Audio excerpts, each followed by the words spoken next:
Hi guys! Maganda ng gabi!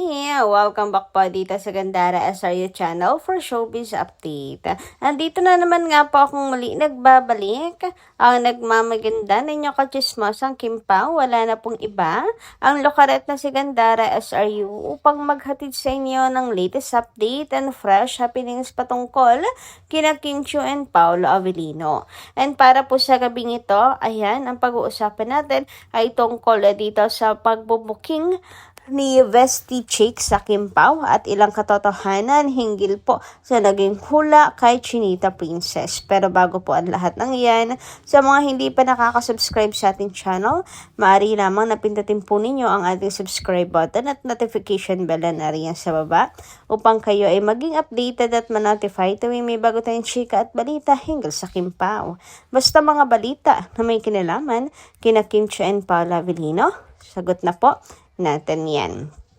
So simulan na nga po natin ang ating balitaan ngayong gabing ito. At unahin na nating pag-usapan ang tungkol po rito kay Vesty Chick kung saan totoo raw po na ikinasal sa Paris ang Kim Pao. At syempre ang tungkol sa civil wedding ng dalawa. Grabe. Mula po ito sa chika ni Kikay.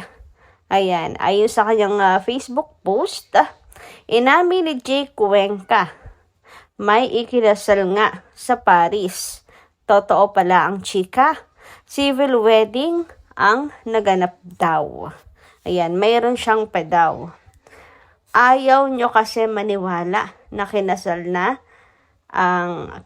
sa Paris. Civil lang muna kasi sa Pinas ang church. I hope hinaliwanagan na lahat. Dito naman sa bandang baba, totoo ang naganap na civil wedding sa Paris. Syempre, sumunod ako dun itigil nyo na yung paninira kay Pao. Si Kimi ang pinakasalan. So ano to? Galing kay Jay Cuenca mismo. Kasi, syempre sumunod ako doon yung sabi. Anyway, may katotohanan nga kaya ito. Naku, kung galing mismo kay Jay Cuenca, madali lang yung paniniwalaan ng Kim Pao fans kasi best friend yan ni Paolo Avellino. Diba? Matutuwa ang mga fans niyan pag nagkataon. So, civil sa Paris and ang church, ang wedding, tawag dito, ang dream na church wedding ay dito magaganap sa Pinas. Naalala ko na naman yung chika ni Norma Dayag na sa Cebu daw gaganapin. Ayan, yung mga detalye ng kasal. Anyway, sana nga'y totoo na yan para naman si Kim Chiu ay makapaglaylo na sa showbiz at sa trabaho. Alam niyo naman, 'di ba? Ang Kim Pao, lalong higit po si Kim, napakasipag, trabaho kung trabaho. Halos hindi na po nagpapahinga. Samantala, dumako naman tayo dito sa ang katotohanan sa likod ng hula. Si Kim Chiu at ang controversial na prediksyon ni Rudy Baldwin na isinulat sa isang article. Ngayong 2026 lang po ito. Ito ay mula po sa post ni Sikat Scoop. Kim Chiu isinugod sa ospital. Ang katotohanan sa nakakakilabot na hula ni Rudy Baldwin.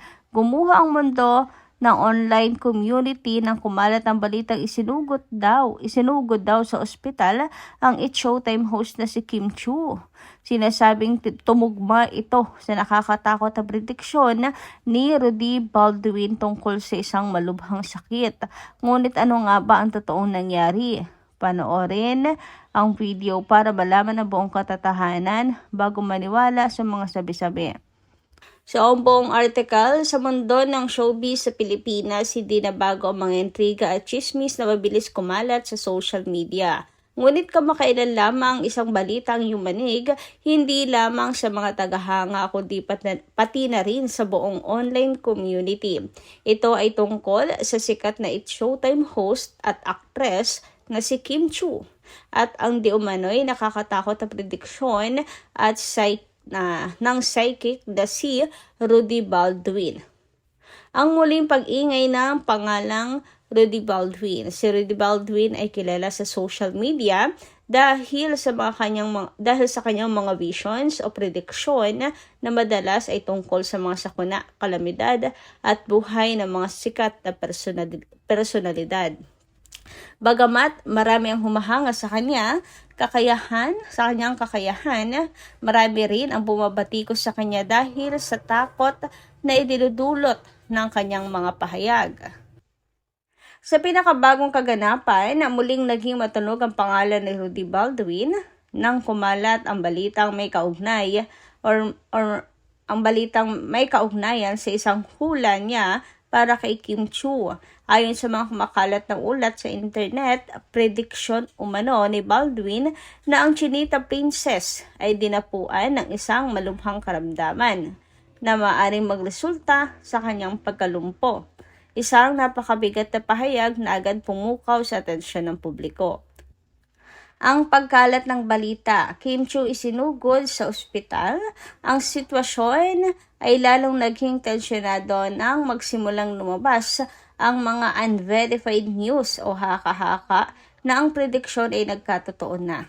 May mga post at video na nagsasabing si Kim Chiu daw ay isinugod na sa ospital at kasalukuyan nakikipaglaban sa isang seryosong kondisyon. Para sa mga masugid na taga-subaybay ni Kim, ito ay isa nakakagulat at nakakadurog pusong balita. Ang social media feeds ay napuno ng mga katanungan, panalangin at pag-aalala. Totoo ba ito? At kamusta na si Kim? Ang ilan lamang sa mga tanong na makikita sa comment sections. Ang takot ay mabilis na naging viral at ang pangalan ni Kim Chiu ay naging sentro ng diskusyon.